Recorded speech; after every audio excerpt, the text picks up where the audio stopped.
Buenas noches, bienvenidos al grupo número 2 de la socialización de estrategias metodológicas que favorecen el desarrollo de competencias. Estamos en el módulo 4 que precisamente habla pues de estas estrategias y el día de hoy tenemos a muchos profesionales que compartirán con nosotros pues una estrategia, ¿verdad?, en equipos. Así que para comenzar pues iniciamos con el equipo que tiene la estrategia cuadro comparativo.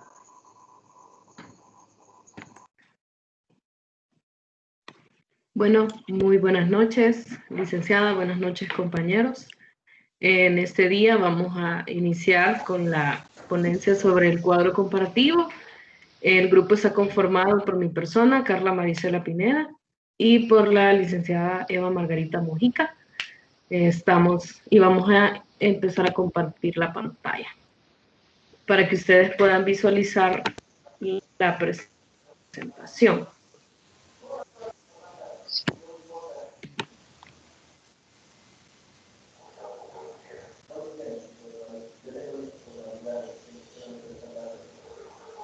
Me avisan si ya la pueden ver.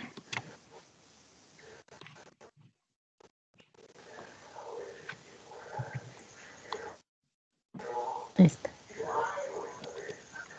Ya se puede ver la presentación. Y esperemos unos segunditos a ver si carga.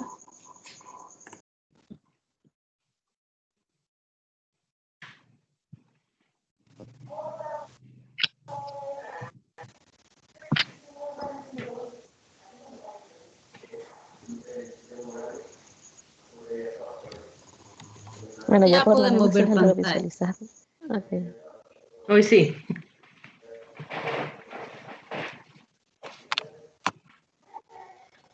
Hoy sí ya se puede visualizar.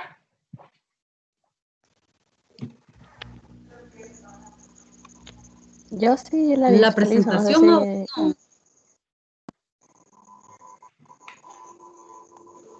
Veamos porque ya la estoy. Sí, de hecho yo por lo menos yo sí la estoy viendo. Igualmente yo puedo verla. También la puedo ver. Bueno. Bueno, entonces como ya se puede ver, vamos a iniciar. El cuadro comparativo. ¿En qué consiste el cuadro comparativo?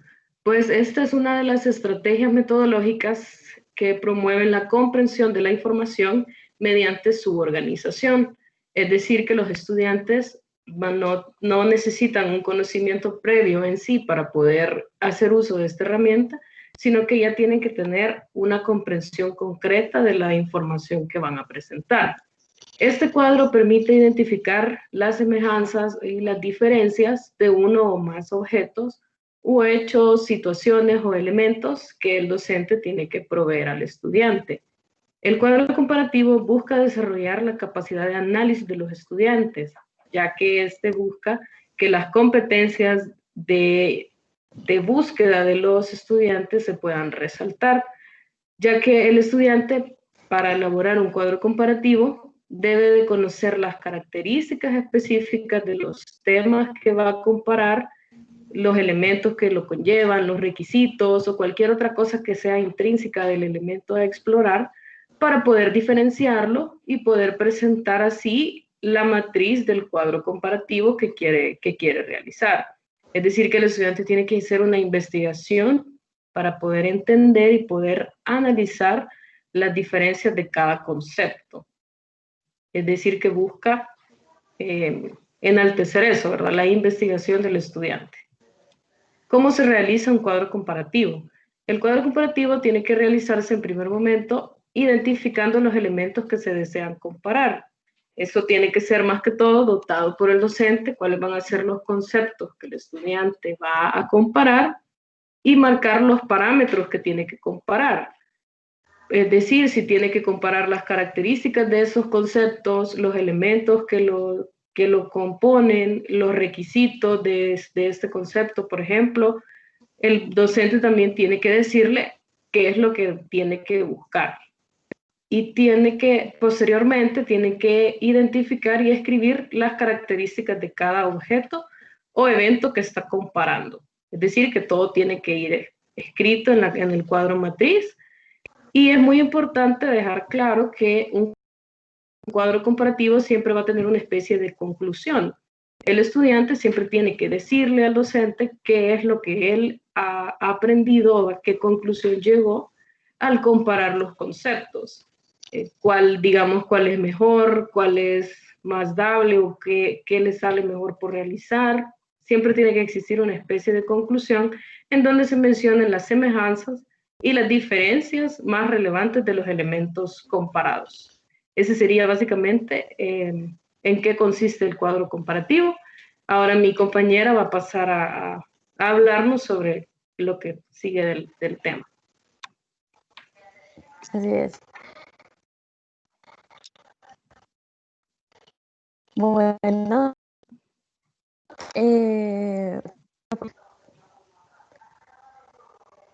no se puede pasar.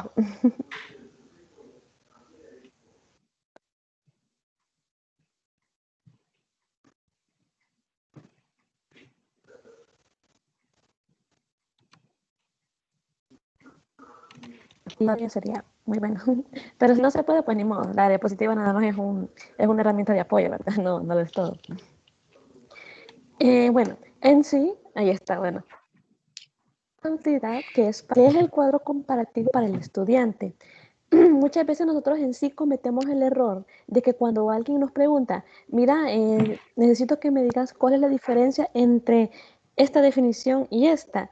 Y lo que hacemos realmente es darle la definición de los conceptos que nos está diciendo.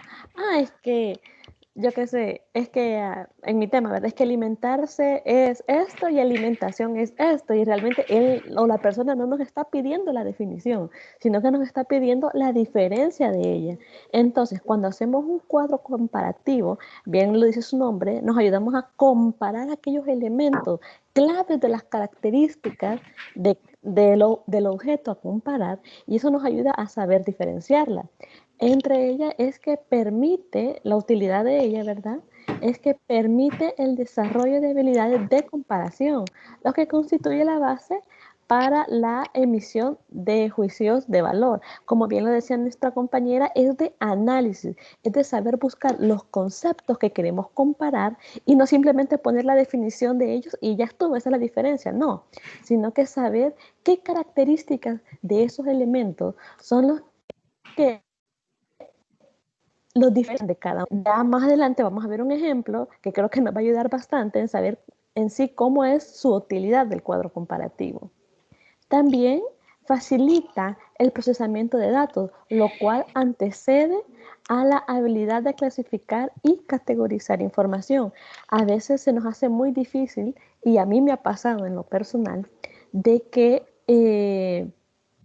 hay conceptos tan similares, hay cosas que se parecen tanto que realmente a uno se confunde y al final dice, bueno, esto es lo mismo, y realmente no. Entonces un cuadro comparativo nos ayuda a clasificar, a procesar esos datos para que nosotros sepamos la diferencia de lo que estamos leyendo, de lo que estamos haciendo. Una pequeña experiencia que yo les puedo contar es que cuando yo estaba en bachillerato, me dieron diversos temas en los cuales yo tenía que memorizar en sí las diferentes fechas del descubrimiento de América, las diferentes fechas de independencia de los países, y me daban los temas así corridos. Entonces, yo recuerdo que yo hice un cuadro comparativo de las guerras, de la independencia de cada país, y me fue mucho más fácil ver la diferencia entre cada uno, ver la diferencia del año de cada país. Entonces, eso es lo que me refiero. Un cuadro comparativo nos ayuda a clasificar esa información, a categorizarla para que visualmente sea mucho más fácil procesarla. Y esto me lleva, por supuesto, al próximo punto, que es que ayuda a organizar el pensamiento, ayuda a que no estemos tan confundidos o tan perdidos en el espacio al momento de categorizar esos conceptos. La siguiente diapositiva, compañera, por favor. Y este es un ejemplo, creo que es uno de los mejores ejemplos que he encontrado, que es justo lo que nosotros hemos estado viendo en estos módulos. Y de hecho, ya les podría preguntar a ustedes, compañeros, si ustedes me pueden decir hasta las diferencias o cómo podemos comparar los diferentes aprendizajes basados en esta uno, basado en reto, ¿verdad? ¿Cuál es la diferencia entre ellos? Porque si nosotros nos ponemos a leer, no es que sean exactamente iguales, pero tienen ciertas similitudes que nos pueden confundir, ya que todos ellos al final llegan a un fin, que es hacer que el alumno aprenda, ¿verdad? Solo que por supuesto tienen sus diferencias de la manera o del proceso en cual el alumno va a aprender. Entonces, hasta para esto está un cuadro comparativo que nosotros le podemos enseñar a los estudiantes a saber clasificar y procesar la información que les estamos dando. Bueno, creo que eso sería todo. Espero que esta exposición haya sido bastante producente para todos y que lo hemos hallado comprender, ¿verdad? Esta herramienta bastante útil para organizar información. No sé si hay alguna pregunta.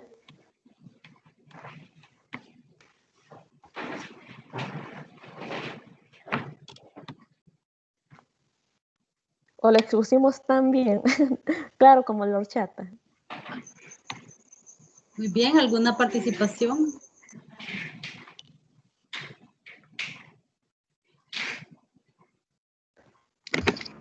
No sé si yo estoy confundido, licenciada, pero ¿En qué? Dígame. yo entendí de que se debía de hacer como un ejemplo de cómo se aplicaría, como una actividad que podríamos aplicar a los estudiantes usando el cuadro comparativo. Así lo había entendido, no sé si estoy estoy errando en eso. Lo bueno, podía hacer de dos maneras. De hecho, lo dejé en el foro. Lo podía aplicar aquí con nosotros, ¿verdad? O podía mostrarnos un ejemplo por la cuestión del tiempo, porque recuerden que solo son 4 minutitos para ustedes. Pero si usted nos trae un ejemplo más aplicado, pues aquí lo vamos a esperar.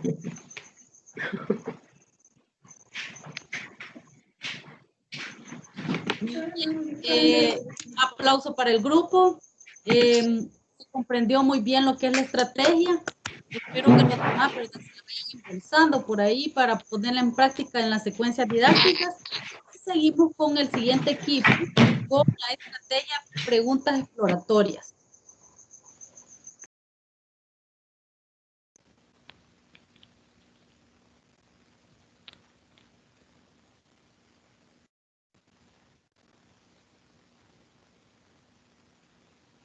Bien, solo me dicen si ya observan mi pantalla.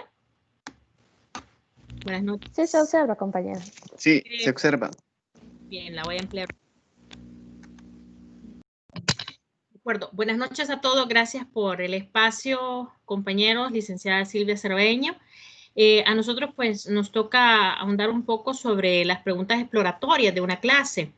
Esto, pues, vamos con la compañera Patricia Carolina, ¿verdad? Y su servidora. ¿Qué vamos a tratar en este punto? Bueno, primero, ¿en qué consisten las preguntas exploratorias? La aplicación de las preguntas exploratorias, ¿en qué momento de la clase lo usamos? ¿O en qué momento del aprendizaje lo usamos? ¿Para qué se utilizan las preguntas exploratorias? Las ventajas y las desventajas de usar este tipo de técnica en la clase didáctica. ¿Y cómo se formulan, verdad? Siempre con las ventajas y desventajas. En el caso de la definición de las preguntas exploratorias, esto se refiere a los significados, a los intereses despertados por parte del estudiante. Son los cuestionamientos que hacemos iniciales en una clase, ya sea presencial, y también lo podemos hacer en este momento, como lo que estamos viviendo, en un momento virtual. Ahorita estamos en una sesión sincrónica. También se pueden realizar en un momento de sesión sincrónica, como la que tenemos ahorita vía conferencia en Teams, en Zoom o cualquier otra herramienta, y de manera presencial, ¿no? Esto hace que nosotros podamos emitir alguna pregunta para que nuestro estudiante pueda realizar una reflexión, pueda pensar, pueda razonar acerca de la pregunta que nosotros estamos haciendo.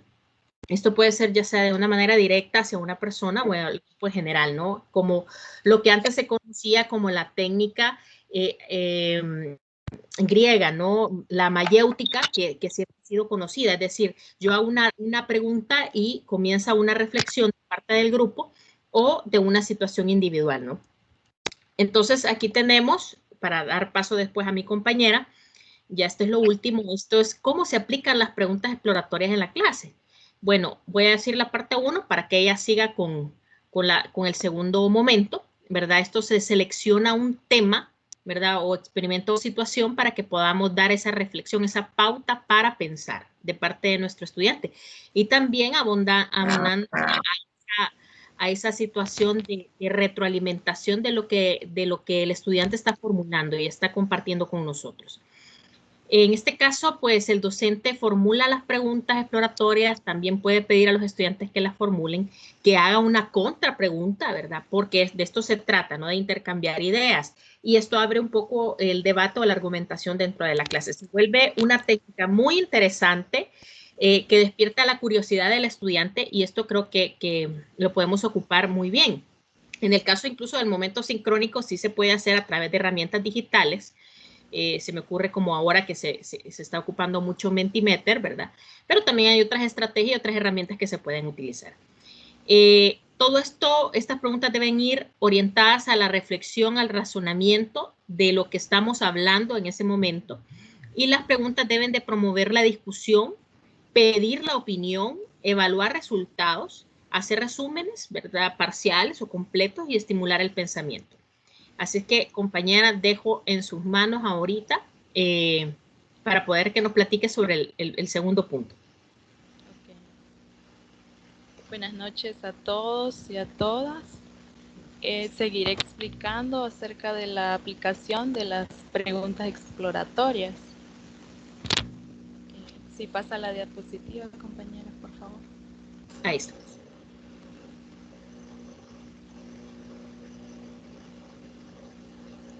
¿La puedo observar ahorita? Ok. Sí. Sí, gracias. ¿Cómo se formulan las preguntas exploratorias? Aquí tenemos un ejemplo de ellas. Según R.W. Pound, dice que las preguntas exploratorias, pues como mi compañera lo decía, ¿verdad? El docente debe de prepararlas, debe de pensar, ¿verdad? En qué preguntas se pueden hacer para explorar acerca de los conocimientos previos que los estudiantes tengan. Y aquí tenemos un ejemplo que dice, ¿por qué está sucediendo esto? ¿Qué significa? ¿Me puede dar un ejemplo de cómo se relaciona? ¿Quién dijo eso? En cuanto a estas preguntas, pues también le podemos agregar algunas otras como qué significa, por qué se está afirmando esto.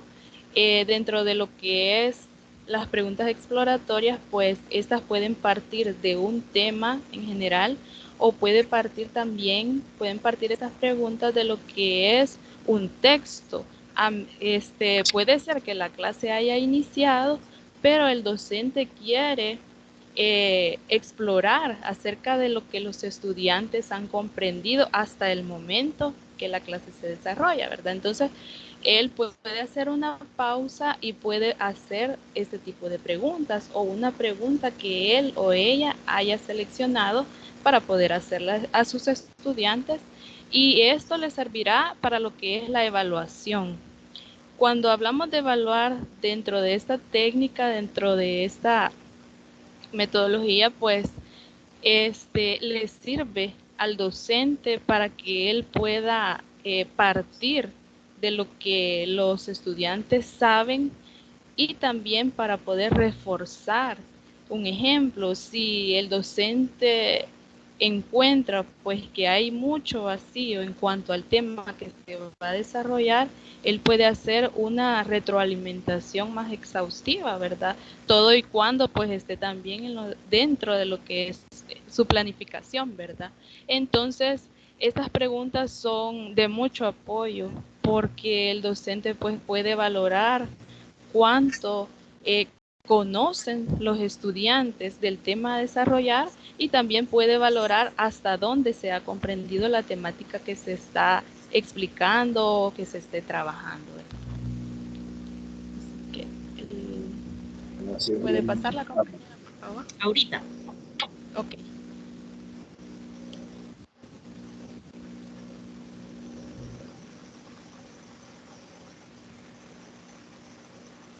Ya está, ahorita la pueden observar. ¿Me avisan? Sí, ya. De acuerdo. Gracias.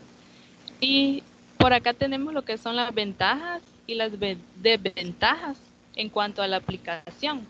Una de ellas, de las desventajas, es que pueden abordar lo cognitivo a lo afectivo. Tiene relación con la realidad, ¿verdad? Y las preguntas se refieren a significados implicados y al análisis, como mi compañera les explicaba, ¿verdad? El descubrimiento de sus propios pensamientos. Recordemos de que cuando nosotros como docentes pues hacemos preguntas a los estudiantes para que comiencen ellos a pensar, ¿verdad? A poder construir esas ideas y a poder explicarlas, a poder expresarlas, ¿verdad? Esas son las ventajas de hacer este tipo de actividades. Y en cuanto a las desventajas, pues puede haber improvisación en sus respuestas, en las respuestas de los estudiantes, inseguridad a la hora de responder. Recordemos de que dentro del aula tenemos diversidad, ¿verdad?, de estudiantes, entonces puede suceder esto, que haya inseguridad a la hora de responder, no porque el estudiante no haya construido una idea, no porque el estudiante no sepa qué decir, simplemente pues se puede ver envuelto en lo que es los nervios, o puede ser que el estudiante se sienta inseguro por aquello de, si estamos trabajando con niños muy pequeños, ¿verdad? Puede ser que piense que se van a burlar de él y muchas cosas así, ¿verdad? Entonces, esas son las desventajas que marcan más dentro del desarrollo de esta técnica. Así es de que estas serían las ventajas y las desventajas.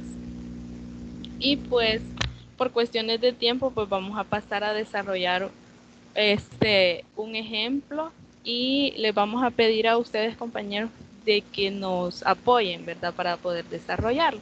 Y es el siguiente. Ya está ahí.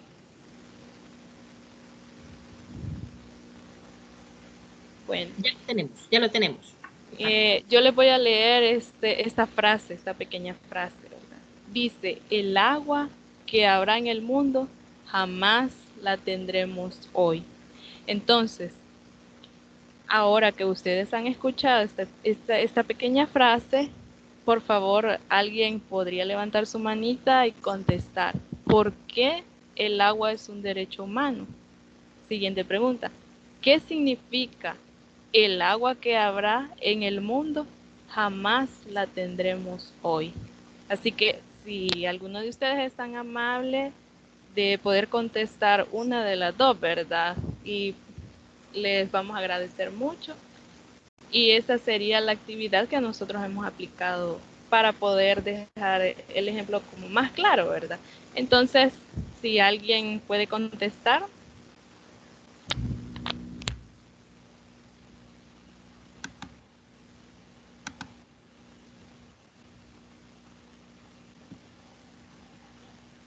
Ahorita está en pantalla. Sí, Marvin, le escuchamos.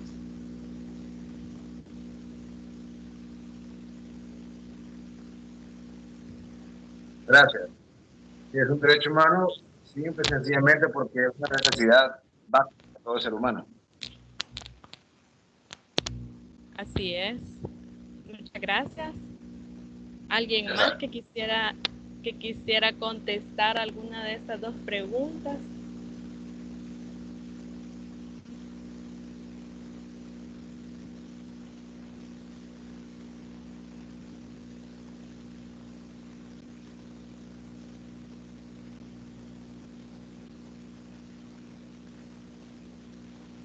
Sí, compañera Jacqueline, ¿le escuchamos? Sí, bueno, porque el agua es un recurso vital que nosotros tenemos. Sin el agua no podríamos subsistir, y por eso creo que también la siguiente pregunta dice que el agua que habrá en el mundo jamás la tendrás hoy. Pues ahora tuvimos una porción de agua, si lo pensamos y reflexionamos y tomamos agua, mañana no sé si vamos a tener, ¿verdad? Entonces me hace reflexionar que tenemos que cuidarlo desde hoy, no desde mañana, sino que ahora. Gracias. Así Gracias. es, muchas gracias. Y por cuestiones de tiempo, ¿verdad? Lo vamos a dejar hasta acá. Y el tema a desarrollar, ¿verdad? Un ejemplo sería el agua y los seres humanos. Así es de que gracias por participar, ¿verdad? Gracias por escucharnos y pues esta sería nuestra participación, ¿verdad? Muchas gracias. Bien, solo agregar nada más un punto final de reflexión. Era pues con mi compañera Patti, hemos visto que también esta parte de las preguntas exploratorias forman parte de la planificación didáctica en los aspectos de los presaberes, ¿no? Entonces, esto nos puede ayudar mucho también como una parte de la evaluación formativa, en el caso de esto, una parte de exploración diagnóstica de nuestra clase. No sé si hay preguntas. Muy bien, excelente por el equipo. Un aplauso virtual ahí también, ¿verdad? No sé si alguien tiene alguna pregunta o alguna participación acerca de esta estrategia, pues que ya vieron la importancia que tiene, ¿verdad? Lo que son las preguntas exploratorias.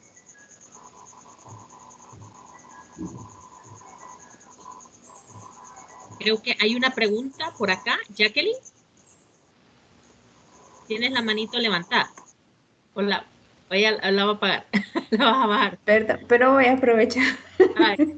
No vi que la tenía levantada.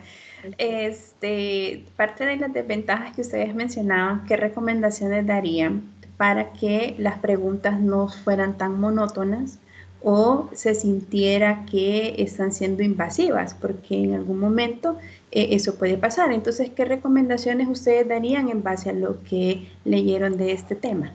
Gracias y muy excelente presentación. Gracias, Jacqueline.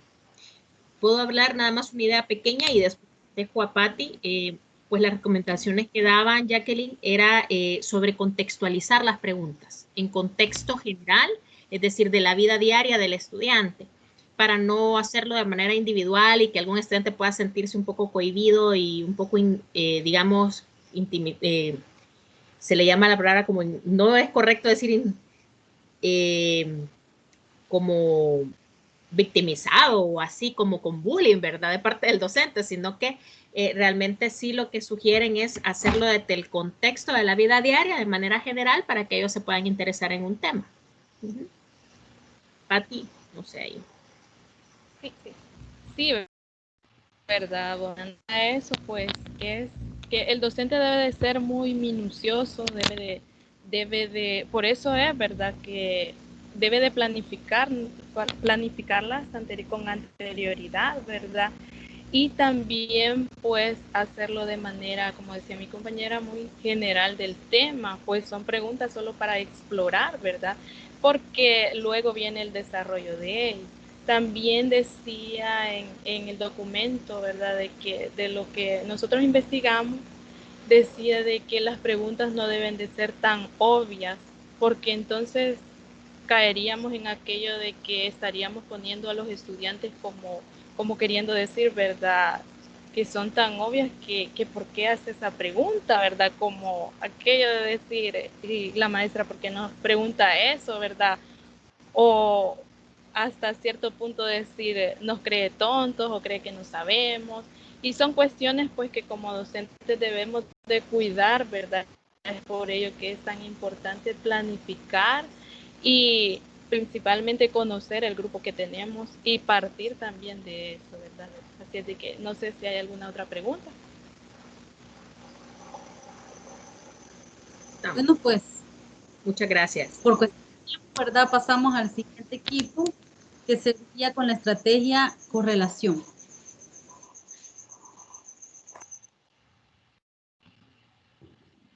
Buenas noches a todos.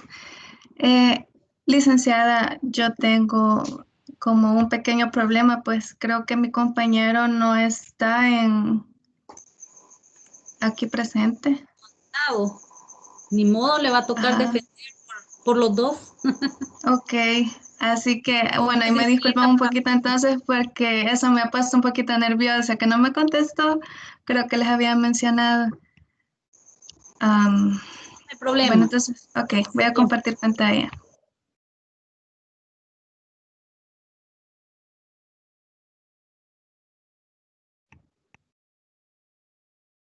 Me confirman, por favor, si pueden visualizar la pantalla. Sí, se ve. Se ve. Ok. La presentación. Sí. Sí. Ok, bueno, pues. Bueno, entonces, nuevamente buenas noches, compañeros y licenciada Cermeño. En esta ocasión, bueno, quisiera comenzar diciendo que en este módulo hemos aprendido que existen múltiples estrategias que nos ayudan a la comprensión de la información mediante la organización. Entonces, en esta ocasión, una de ellas es la correlación, de la cual les voy a hablar. Primero, vamos a definir qué es la correlación. Bueno, es un diagrama. ¿Por qué un diagrama? Porque se esquematiza gráficamente la información. Entonces, es un diagrama semejante a un modelo atómico, pues semejante a esto, pues por la apariencia que se da, donde se relacionan entre sí los conceptos o acontecimientos de un tema. Se evalúa la relación que existe entre ellos. ¿Cómo se realiza esta estrategia, esta metodología? Primero hay que tener en cuenta que existe una jerarquía de conceptos. Para poder realizarla, la realizamos mediante círculos y esta es la apariencia que le da de un aspecto atómico. En el círculo central, en este, vamos a especificar el tema principal del cual vamos a hablar. Los círculos de la parte superior esquematizan los conceptos supraordenados. Recordemos que es un esquema jerárquico. Entonces, los conceptos de arriba los círculos de arriba representan los conceptos que están por encima del tema. Los círculos de la parte inferior representan a los conceptos subordinados. ¿En qué nos va a ayudar esta estrategia? Bueno, primero nos va a ayudar a identificar ideas claves de los textos y establecer relaciones, no solamente de textos, sino de conceptos, de cualquier tema que nosotros deseemos establecer una comparación. Nos va a ayudar también a interpretar y comprender el texto o el tema. También nos va a ayudar a promover el pensamiento lógico en el estudiante. Nos va a ayudar a establecer relaciones de subordinación e interrelación mediante la estructura jerárquica. Nos va a ayudar a insertar nuevos conocimientos integrándolos a los preexistentes y de esta forma pues también permite indagar los conocimientos previos. Además nos va a permitir organizar el pensamiento pues se esquematiza de una forma gráfica y nos ayuda a llevar a cabo un estudio eficaz, es decir, una comprensión del tema. A continuación, les presento un ejemplo relacionado pues a odontología, un tema muy sencillo. El tema principal en este caso serían los índices odontológicos. Los índices odontológicos en los conceptos que están por encima del tema sería que estos índices odontológicos son útiles a nivel epidemiológico, pues los resultados de estos índices nos permiten establecer cómo se encuentra una determinada población. Por otra parte, nos ayudan a establecer el riesgo de caries de forma individual en cada paciente. Entonces, estos serían los conceptos que están por encima del tema. Y los conceptos que están por debajo serían los propios índices, pues uno de ellos, existen muchos, pero pongo acá de ejemplo dos. Uno sería el índice de O'Leary y el otro el índice de momentos de ingesta de azúcar. Ambos se relacionan o tienen la similitud de que ambos se clasifican según el resultado que se obtenga por cada paciente, se clasifica como alto, moderado o bajo. El índice de O'Leary evalúa el nivel o la cantidad de placa bacteriana que presenta una persona y clasifica a la persona con alto, moderado o bajo, y los momentos de ingesta de azúcar evalúan la frecuencia de ingesta de azúcar en el paciente diario. Entonces, igual, dependiendo del número de ingestas de azúcar, se clasifica el paciente con alto, moderado o bajo. Y pues ese sería el tema. No sé si tienen alguna pregunta. Muy bien, ¿alguna participación o pregunta?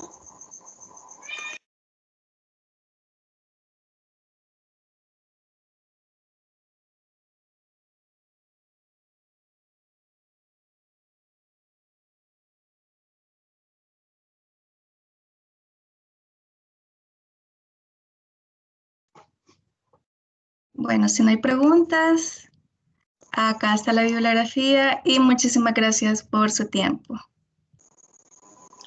Gracias por compartir con nosotros esta estrategia, ¿verdad? Que a lo largo de las que vamos viendo se nota la diferencia entre una y otra, ¿verdad?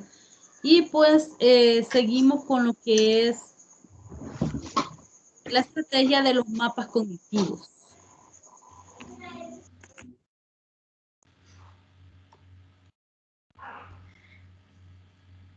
Bueno, buenas noches. Ahorita mi compañero Rudy está compartiendo pantalla.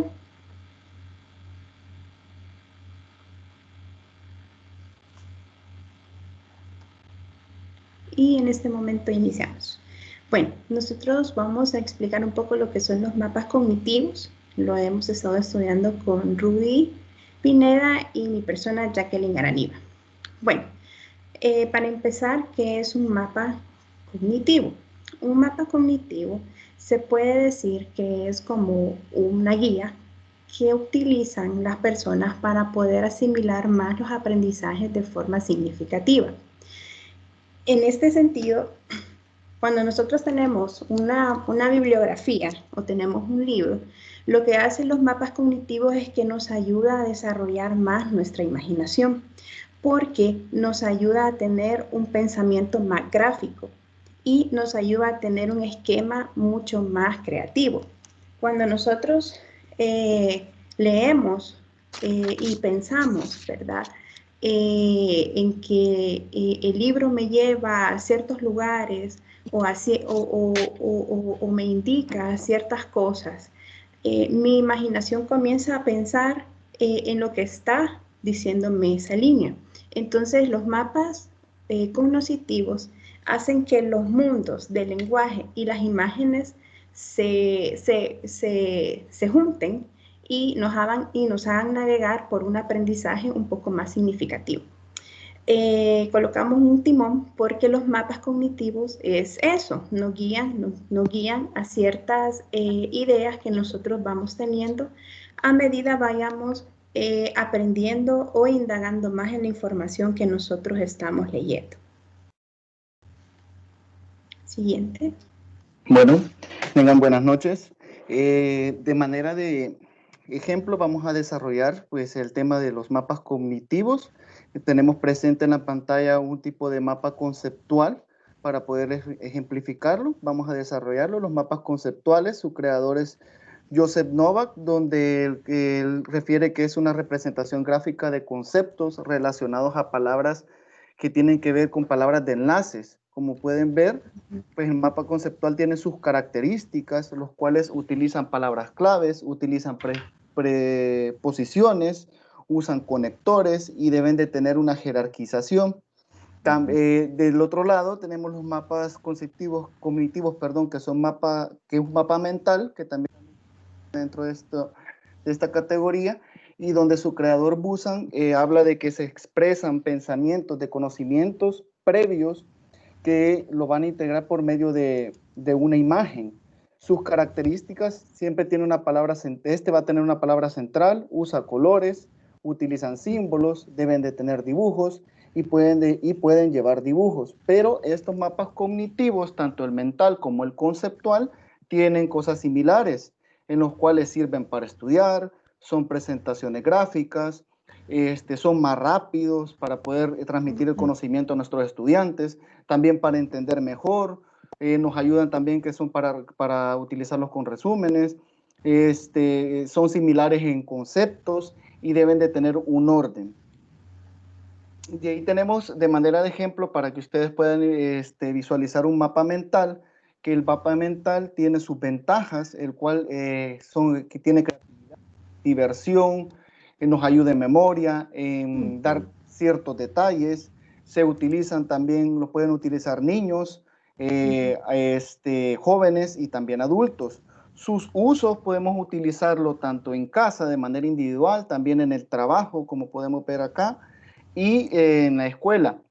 Y nos permiten tener ideas claves que vamos a tener que realizar una lectura, establecer relaciones en ellas, donde vamos a tener que una idea va a depender de la otra, un pensamiento lógico, y nos van a ayudar a facilitar la comprensión. Ahora, ¿cómo se realizan estos mapas conceptuales o mapas cognitivos? Primero, es importante entender el mundo de los mapas cognitivos. Como bien lo decía Rudy, algunos son un poco más rápidos porque solo utilizan colores o una jerarquización, y otros utilizan un poco más la creatividad porque permiten utilizar dibujos para que nuestro cerebro pueda tener un aprendizaje un poco más rápido. Al momento de ver una imagen, nosotros hacemos una relación. Entonces, reúne, como les decía al inicio, lo mejor de los mundos del lenguaje y las imágenes. Otra cosa de cómo se realizan es tener la información más precisa. Muchas veces nosotros tenemos una diversidad de documentos que a veces no tenemos cómo comenzar a hacer un mapa cognitivo, un mapa mental. Tenemos tantas ideas que queremos ponerlo todo. Pero la ventaja de estos mapas es que nos ayudan a ordenarnos. Entonces, por eso es importante establecer que el documento o la información que nosotros queramos dar a conocer, podamos tenerla de una forma lineal y después comenzar con un lápiz a subrayar, o un marcador a subrayar las ideas principales, para que nosotros podamos entender cuáles son. Y así nuestro cerebro no se olvida de que ahorita yo estoy exponiendo sobre los mapas cognitivos, y me ayuda a mantener ese concepto principal. El otro es el uso de una libreta y un lápiz o un marcador. La libreta siempre, o el lápiz, le puede ayudar para centrarse en lo que usted quiere, moverse en la página en blanco como esta que está acá, y este puede ser su borrador. Ahora, hay 3 tipos de flechas también que ustedes pueden utilizar, que son las punteadas para los temas en los que pueden generar asociaciones, y una de corchete para cuando un tema contiene otros subtemas. Entonces, así nuestro mapa cognitivo se ve más ordenado y más comprensible. Siguiente. Vamos a hacer un ejercicio, y por efectos de tiempo nosotros ya lo tenemos resuelto, pero queremos pedirles de su participación. Y el ejercicio consta de lo siguiente. Todos conocemos las pupusas salvadoreñas, ¿verdad? ¿Sí? Si pueden abrir sus micrófonos. Pueden abrir sus micrófonos. Ok. Todos hemos comido pupusas salvadoreñas. Siguiente. Ok, la idea central son las pupusas salvadoreñas. Si nosotros vemos, está al centro. Ahora, ¿alguien me puede decir de qué tipos hay? De queso. ¿De queso? Perdón, ¿de qué son? Perdón, ¿de qué son? ¿De qué son? De maíz y de arroz. Correcto. Ok. De maíz y de arroz. Y la siguiente interrogante, pues sabemos de que llevan curtido y salsa, pero ¿qué otros ingredientes pueden acompañarlo o acompañarlas? De cebolla curtida. Y también en el oriente del país lo acompañan con cierto elemento. No sé si alguien tiene alguna opinión. Correcto, salsa negra también.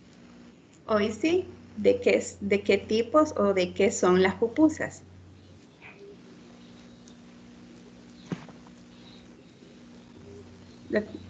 ¿De qué son? Ayote. Ajá. Chicharrón con queso. Ajá, de frijol con queso. Ok.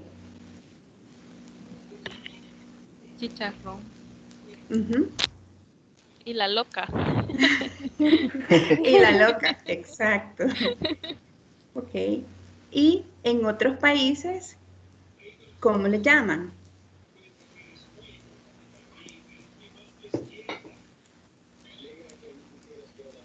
Por ejemplo, si pasamos la siguiente, Rudy, para ayudarles un poco. Por ejemplo, en México.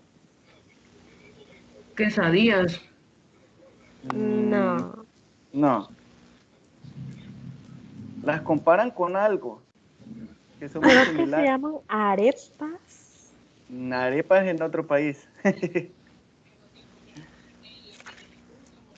En México las conocen como gorditas.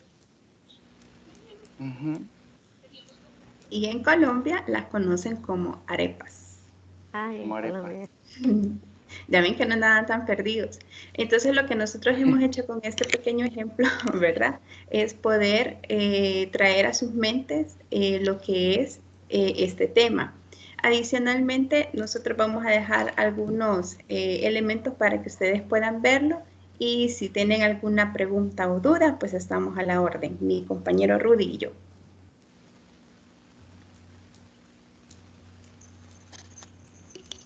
Muy bien, excelente participación, muy bien explicado la metodología. No sé si alguien tiene alguna pregunta o algún comentario.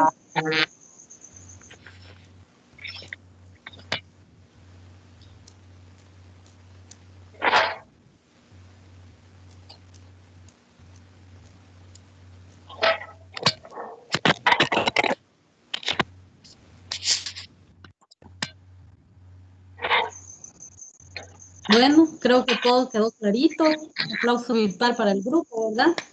Y seguimos con el siguiente equipo, que va a ser con la metodología lluvia de ideas. Buenas noches, compañeros, licenciada Cermeño. Pues en esta ocasión mi pareja Marvin, vamos a exponer lo que es la lluvia de ideas. Si me ayuda mi compañero a poder proyectar, por favor.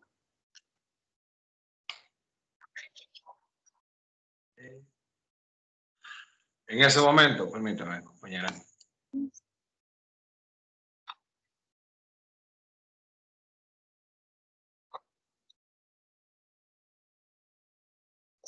Que no sé por qué se me cerró la cuenta. No me había fijado.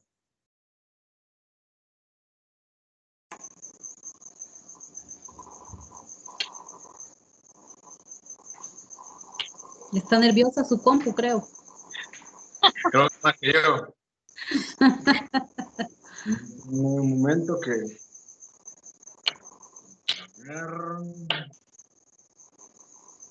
Ay,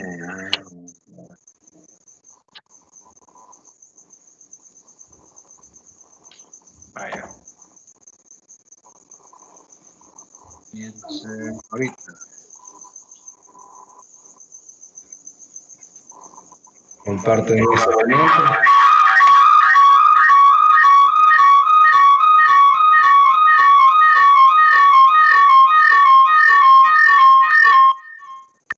Wow, no sé qué pasó. Vaya.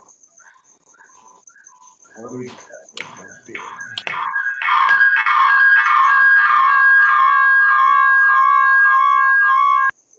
Ya, tengo otro problema. Bueno, hoy sí. Voy a... Ya.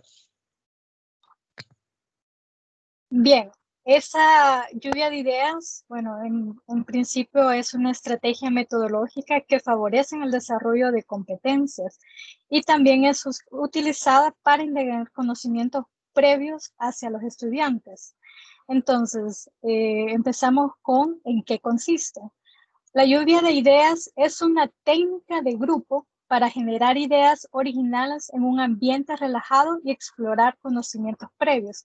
También consiste que facilita el surgimiento de nuevas ideas sobre un contenido o problema determinado. Y esta pues es una herramienta, una estrategia que propicia también una alta participación en los estudiantes. Siguiente, por favor.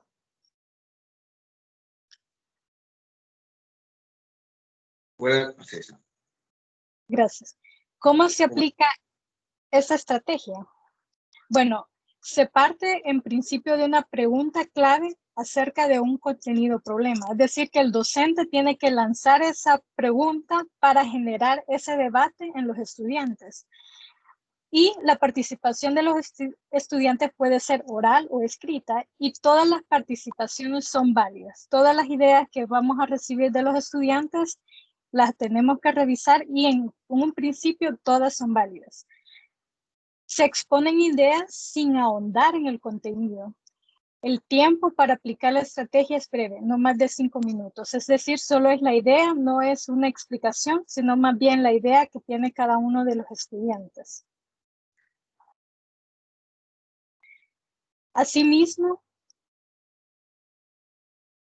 debe existir un moderador quien anota en el pizarrón las ideas expuestas y promueve el ambiente de respeto. Es decir, cada vez que recibe una idea de los estudiantes, la debe de anotar en el pizarrón, a manera que los estudiantes puedan visualizar cada una de las ideas expuestas y lo puedan analizar.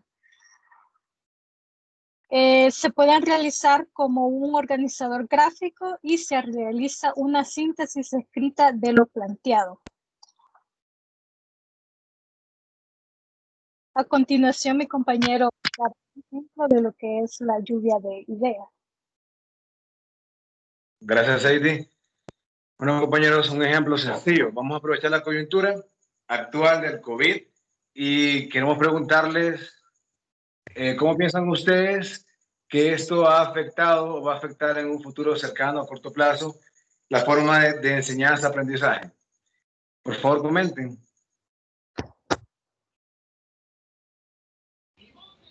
Hola, no sé si me escuchan.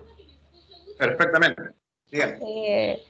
Pues yo, ¿verdad? Que tengo mis hijas, he visto un poco de deficiencia en el cual les va a costar.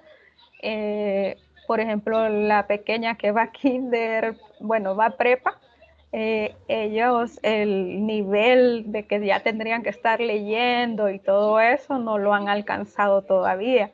Entonces es un nivel que va a faltar, ¿verdad? Pero ahí va a ser estrategia del colegio, como nos reunieron a nosotros, y la estrategia de ellos va a ser que el primer periodo del otro año pues van a hacer una retroalimentación para que los niños no se pierdan. Muchísimas gracias. Una opinión más, por favor, compañeros.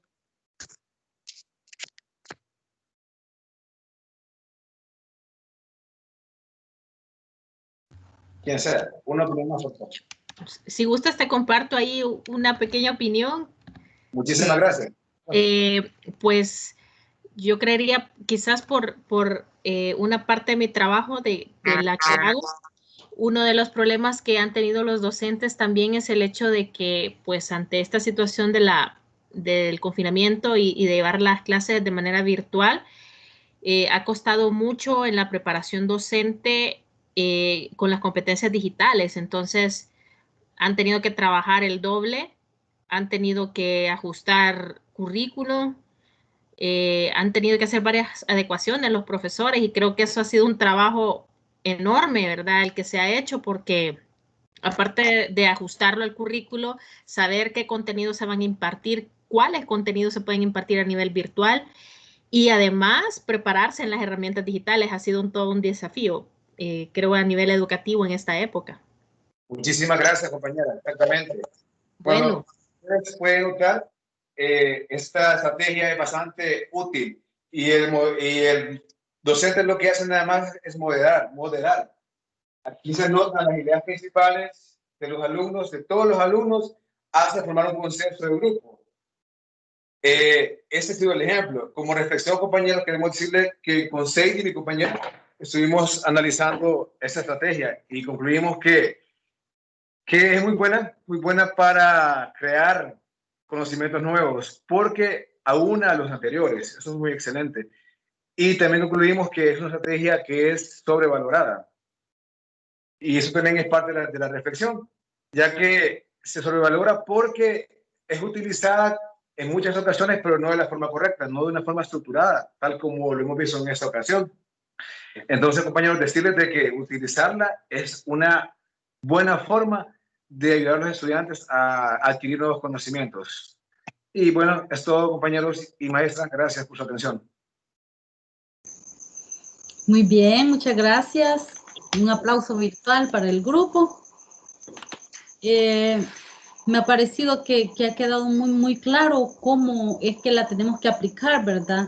En el caso que sea de manera presencial y de manera virtual, pues ellos nos hicieron un ejemplo muy bonito, ¿verdad? De cómo se podría aplicar también en forma virtual. Así que por tiempo seguimos con el equipo que tiene a su cargo la metodología de la cartografía conceptual. Buenas noches a todos. Yo creo que la llevaría solo mi persona, la cartografía conceptual, porque no, mi compañera está luchando con el internet y no se ha podido conectar. Ok, excelente. Permítame, buenas noches. He logrado conectarme en un momento siquiera, pero ojalá no me quede hablando. Por aquí estoy. Buenas noches. Muy bien, adelante. Compártase. Jessica, por favor.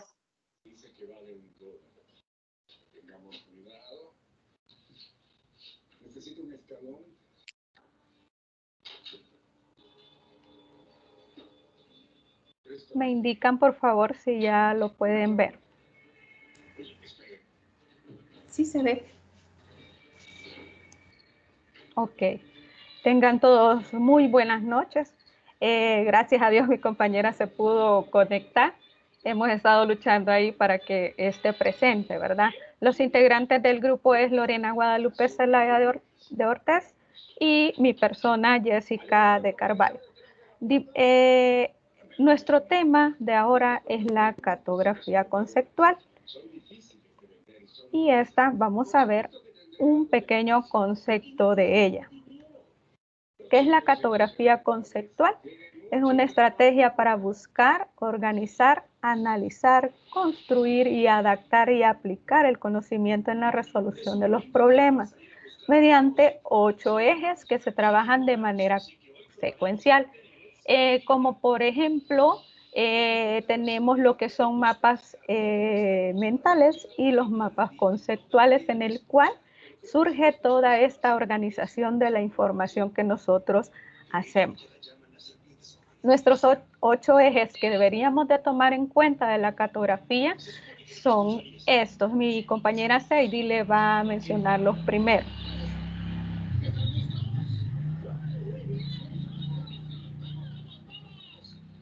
Muy buenas noches.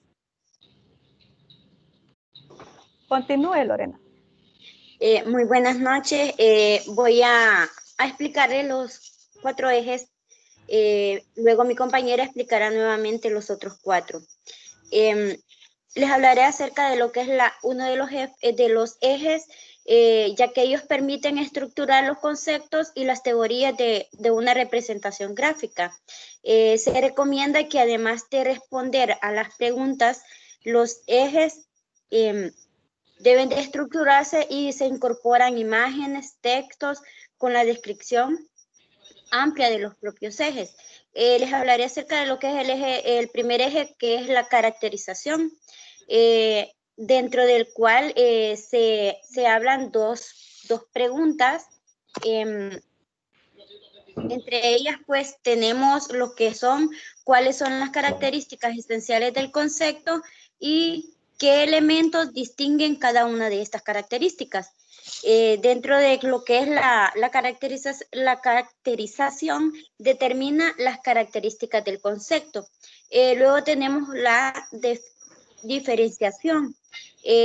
Tenemos lo que son las interrogantes, de qué otros conceptos cercanos y qué en las mismas categorías diferencia el concepto o la teoría, como también cuáles son las diferencias con esos y otros conceptos cercanos.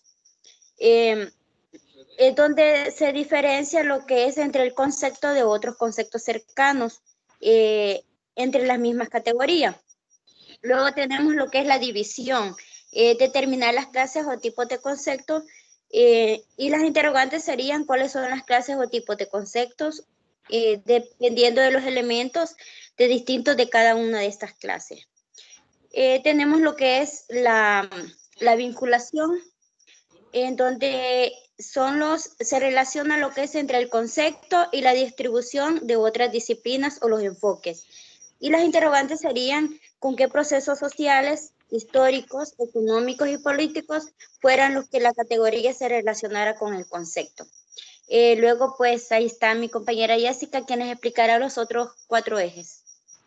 Estos ejes nos hacen como hacernos esas preguntas para poder lograr que esa estructura del tema en específico lo podamos desarrollar en un mapa conceptual o en un mapa mental, en el cual estos sean organizados y se entiendan para ese estudiante. Entonces, otro de los ejes es la metodología, que es una esencial en esta aplicación, porque nos podríamos hacer la pregunta que cuáles son las metodologías que implican en ese concepto. Entonces, ¿cuál es la que vamos a utilizar? La ejemplificación es dar un ejemplo de ello en el cual ese docente lo pueda desarrollar y el alumno pueda captar la idea de ese tema específico. La noción es, nos hacemos la pregunta también, que en qué consiste el concepto clave, es decir, aquí nosotros desarrollamos el concepto principal del tema. La caracterización es la que determina las características del concepto. Y la pregunta nos puede surgir que cuáles son esas características esenciales que tienen que haber en ese tema, que en ese concepto, cuáles son las características que vamos a desarrollar. Entonces, la estructura de estos 8 ejes es como para poder desarrollar esos mapas y tener un orden lógico, cronológico y organizativo, por decirlo así. Vamos con la estructura. Eso tiene que ver también qué es lo que lleva, elementos que pueden llevar. Se coloca en el centro y desde él salen descriptores en cada uno de los 8 ejes de proposiciones. Es decir, aquí tenemos nuestro concepto central de un tema. Imagen central, esta se asocia al concepto central, es decir, tiene una relación no igual, pero parecida al concepto principal, en el cual empieza a desglosar todas las ramas de ese mapa mental o conceptual. Las ramas, desde el concepto e imagen central, se irradian en forma ramificada con cada una de las 8 clases de proporciones hacia el exterior. Cada rama se asocia a una imagen, símbolo o icono. Entonces, en esta estructura de las ramas podemos incluir símbolos, imágenes, iconos, en el cual nos va a ayudar a que la atención no sea tan, por decir, el estudiante captemos la atención de él, mejor dicho, que la captemos y que sea por medio de imágenes, porque no todos aprenden de la misma forma, a veces aprenden más viendo algunos que estar solo leyendo, ¿verdad? Entonces, por eso es importante estos símbolos. Las flechas que se relacionan a los conceptos e ideas que tienen sentido asociado hacia como ramas y subramas. Es decir, tenemos que entender como cada uno de los elementos que se van a ocupar en ese mapa mental o conceptual para que nosotros no hagamos como más confuso el tema, sino que nos ayude a que ese tema sea más comprensivo. Elementos básicos que debe de contener: asteriscos, signos de admiración, de interrogación, las cruces, indican diversos tipos de conexiones. Figuras geométricas son cuadrados, triángulos, rectángulos, círculos, elipses, y se utilizan para identificar conceptos similares. La solución de un determinado problema para mostrar la importancia de un concepto sobre otro. Figuras tridimensionales representan niveles de complejidad de una idea. Color ayuda a relacionar estos conceptos y asociarlos facilitando la memorización de la información. Es decir, si vamos a poner, por ejemplo, un color rojo en el tema central y los que vayamos desarrollando tienen que llevar otro color. ¿Por qué? Porque sepan distinguir cada estructura o cómo se va desarrollando ese tema, que no es lo mismo, pero que va dentro de ese tema. Ahora va a continuar mi compañera con el ejemplo que nosotros desarrollamos. El tema que desarrollamos también en este mapa fue cartografía conceptual. Vamos, Lorena.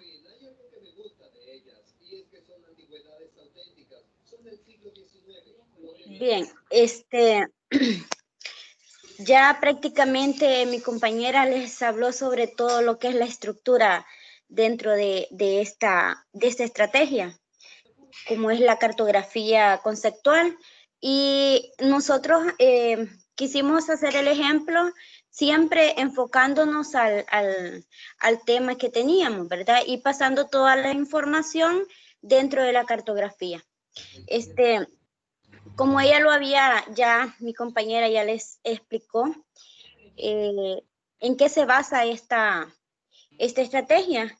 Y es pues una estrategia de construcción y de comunicación de conceptos basados en el pensamiento complejo, donde está basado en imágenes, en hacer aquello llamativo que quede penetrado dentro de la memoria y sea un aprendizaje significativo, basado en imágenes.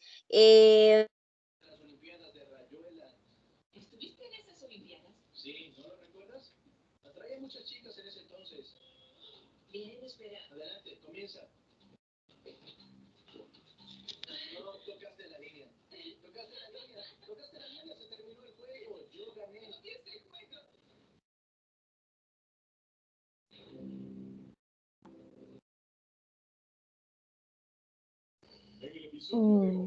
No sé si se quedó sin conexión mi compañera.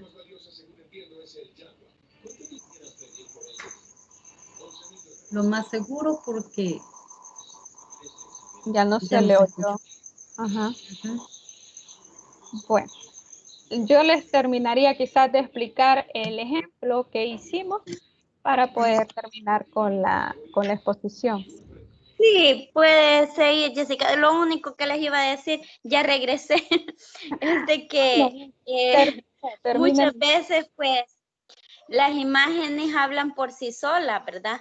Y en esto, pues, se basa mucho lo que es la cartografía, porque tiene que ser aquello llamativo. Por ejemplo, tenemos ahí lo que es la ejemplificación, y ahí tenemos un dibujo, una imagen donde tenemos varios conceptos, ¿verdad?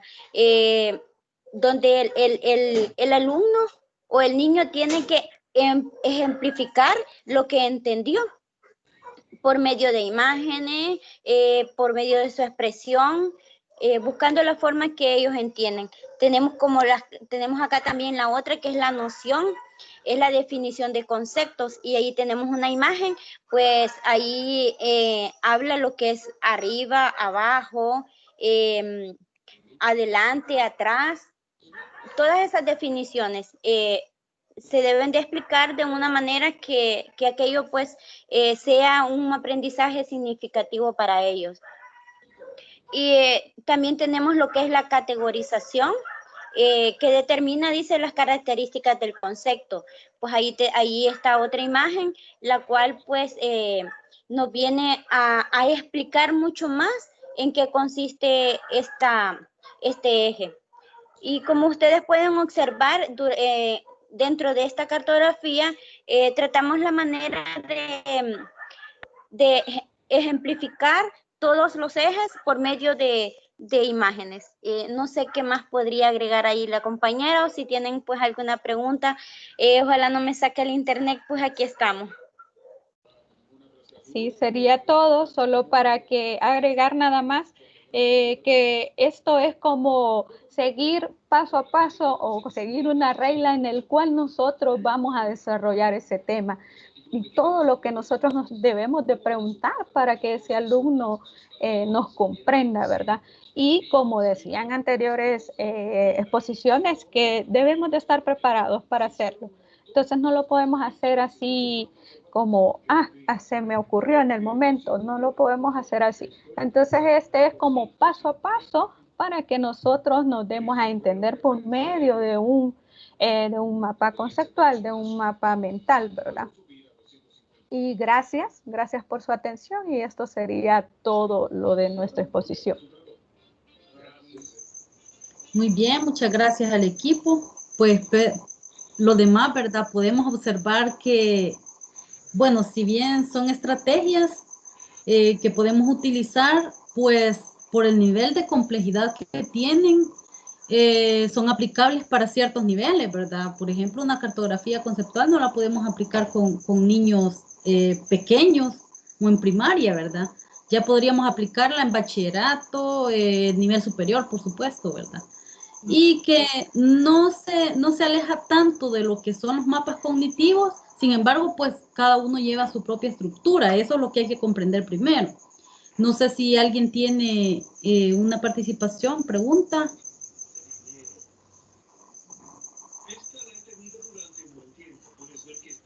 Y si no, pues pasamos con la siguiente metodología, que serían los diagramas.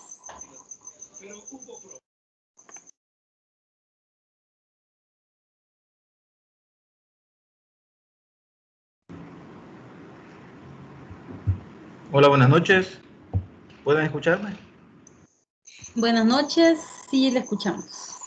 Ok, perfecto. Entonces, vamos a iniciar. En honor al tiempo, vamos a aferrarnos al tiempo lo más posible. Las estrategias de comprensión mediante la organización de la información. Y en este caso, vamos a hablar de los diagramas.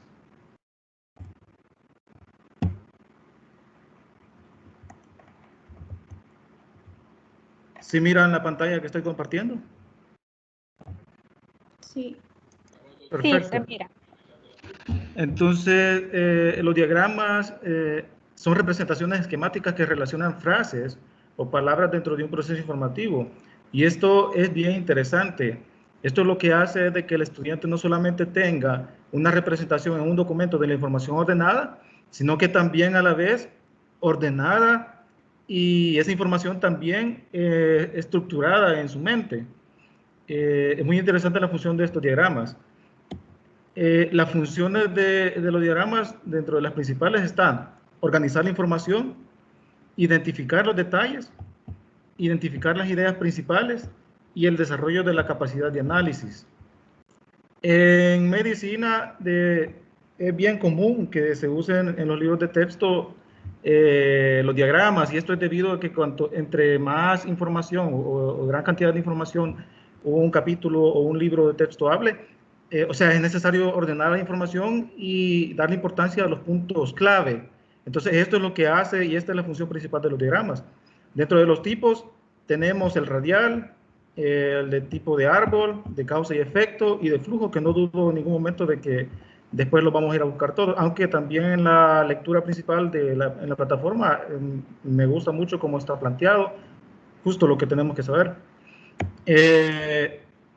Como lo dije, son muy comunes en la literatura, sobre todo cuando se va a manejar grandes cantidades de texto, y también lo podemos ver en las unidades de salud o en los hospitales, sobre todo también en las áreas de emergencia, donde hay puntos clave. Por ejemplo, hay diagramas en las áreas de máxima urgencia, sobre todo a la hora de atender un paro cardiorrespiratorio, donde a pesar de que muy especialista puede ser el médico, pero hay pasos que no se los debe saltar. Y siempre los médicos consultan ese diagrama para ver qué cosas no se les han escapado. Entonces, vemos la importancia de los diagramas. No solamente es tener la información en la mente, muchas veces no recordamos del diagrama, pero también nos podemos apoyar de estos a la hora de realizar alguna actividad. Y de hecho, así sucede. Vemos algunas imágenes ejemplificando los tipos, ¿verdad? Aquí tenemos el tipo radial, el de árbol, el de causa-efecto, y de los más usados en los libros de literatura o los libros de texto son el de diagrama de flujo, que es prácticamente el que vamos a ejemplificar en una actividad con estudiantes. En medicina también una cosa importante es de que sí hay muchas cosas, muchos datos que en realidad los tiene que tener uno siempre en mente, no los puede obviar. Así es que hasta cierto punto hay que memorizárselos. Entonces, en esta actividad va a ser muy útil el uso de los diagramas. Por ejemplo, se conformarían grupos de trabajo de 3 estudiantes. Hablando de esta actividad, el grupo de 3 estudiantes, lo que va a hacer es que el docente le va a asignar una actividad, prácticamente un material de lectura, al cual el estudiante lo va a analizar, lo va a leer, y posteriormente lo va a discutir el material con sus compañeros en el aula. Se va a programar una sesión con los mismos. Una cosa o un detalle que vamos a ver aquí es que el docente debe haber realizado un diagrama de la temática previamente. Puede ser que el texto ya entregue un diagrama sobre sobre el material que se ha estudiado, pero muchas veces no es así. Entonces, si es así, bueno, probablemente el estudiante muy listo ya fue a consultar ese diagrama y no le va a costar a la hora de terminar esta actividad. Pero si no es así, entonces el docente ya lo va a tener realizado. Sin embargo, el estudiante no sabe que se va a hacer un diagrama. Hasta ahorita solamente está estudiando el capítulo y se va a programar una sesión con los demás estudiantes para discutir el material. Entonces, en esa misma sesión se pacta una fase de preguntas y respuestas donde podría participar el docente reforzando las respuestas del grupo o ayudando en algunas preguntas donde a lo mejor el grupo no pueda contestar correctamente. Entonces, aquí prácticamente quedan despejadas todas las dudas sobre el material que se estudió y podemos decir que el material se domina a la perfección. Entonces, aquí es donde el docente saca a relucir la actividad, ¿va? Que es la presentación del diagrama de temática con algunos componentes claves que el docente pueda pensar que deben quedar bien grabados en la memoria del estudiante. Y posteriormente se presenta el diagrama completo y se felicitan los aciertos que tuvieron los estudiantes a la hora de ir rellenando esos espacios en blanco, y los errores también se discuten, ¿verdad? Entonces vemos aquí, por ejemplo, ¿verdad? Este es un diagrama de flujo para el manejo de la cetocidosis diabética, una complicación aguda de la misma, donde hay unos espacios que se han hecho en blanco o se han tapado para que el estudiante, ya dominando completamente el tema, ¿verdad?, ellos vayan rellenando aquí con sus conocimientos qué partes piensan ellos que hacen falta. Una cosa interesante aquí es que no solamente de ir a rellenar como un texto, podría decirse, o sea, un texto plano, ¿verdad?, solamente de ir a poner lo que yo recuerde, ¿verdad?, sino que vemos la importancia de los diagramas, que aparte de que son conceptos claves, también tienen por así decirlo, un ciclo, una estructura donde tienen un orden jerárquico. Entonces, después de esto, vamos a verificar esto. Y no podemos saltarnos de una actividad sin haber pasado por las que están en medio. Entonces, aquí se han obviado algunas cosas, ¿verdad? El estudiante las rellena y si no logra rellenarlas, al final, o las rellena mal, al final se discuten esos errores y se felicitan los aciertos que haya tenido el estudiante, ¿verdad? Y posteriormente le señalamos cuál es el diagrama correcto, y es ahí donde el estudiante se da cuenta que prácticamente está totalmente preparado para atender a un paciente en esas condiciones.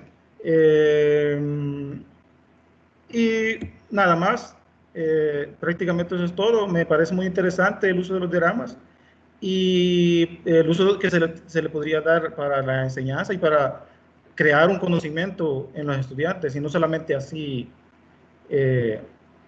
por así decirlo, solamente como todos podríamos hacer, una lectura plana del texto y muchas veces no queda nada en nuestra cabeza, ¿verdad? Sin embargo, con los diagramas, nosotros recordamos el diagrama, recordamos cuál punto era y ahí prácticamente está ya estructurado el conocimiento. Muchas gracias. ¿Alguna pregunta? Muy bien. ¿Alguna participación, pregunta?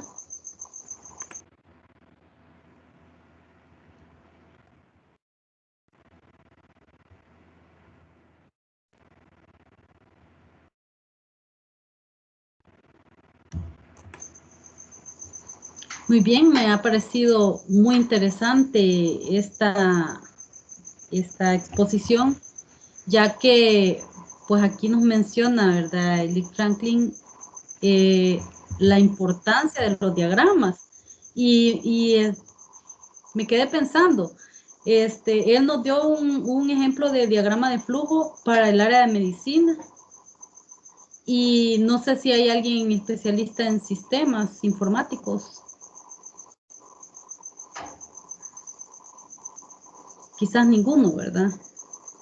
Yo también, licenciada, estos diagramas de flujo también en los algoritmos, en la programación, son bien interesantes a la hora de, en los lenguajes de programación. Eso iba a comentar, en informática se ven mucho los diagramas de flujo, ¿verdad? Y me pareció interesante que también en otras áreas son aplicables. Entonces, pues me ha parecido una sesión muy bonita, definitivamente muy enriquecedora. Cada equipo explicó pues su estrategia de la mejor manera. Creo que todos comprendimos cómo aplicarla, ¿verdad? Cuando lo hacemos con los estudiantes. Y pues ustedes se llevan una infinidad de estrategias que pueden ya utilizar, ya ir pensando para la siguiente semana, cuál de todas estas van a utilizar en su secuencia didáctica, ¿verdad? Que es pues el producto final que van a entregar de este módulo. Así que no sé si tienen unas 2 valoraciones para cerrar la sesión. ¿Alguien quiere participar? Les dejo el espacio.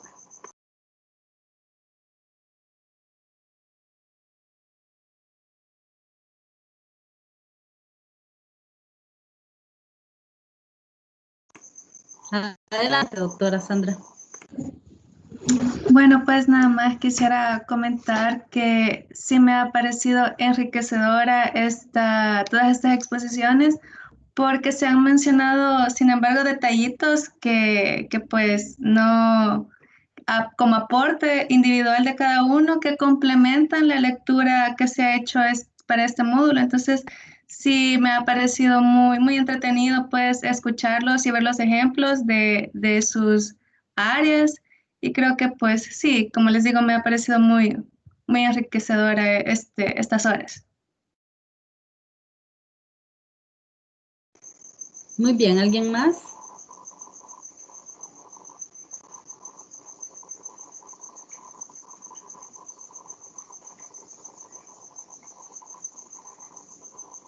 También quería comentarles,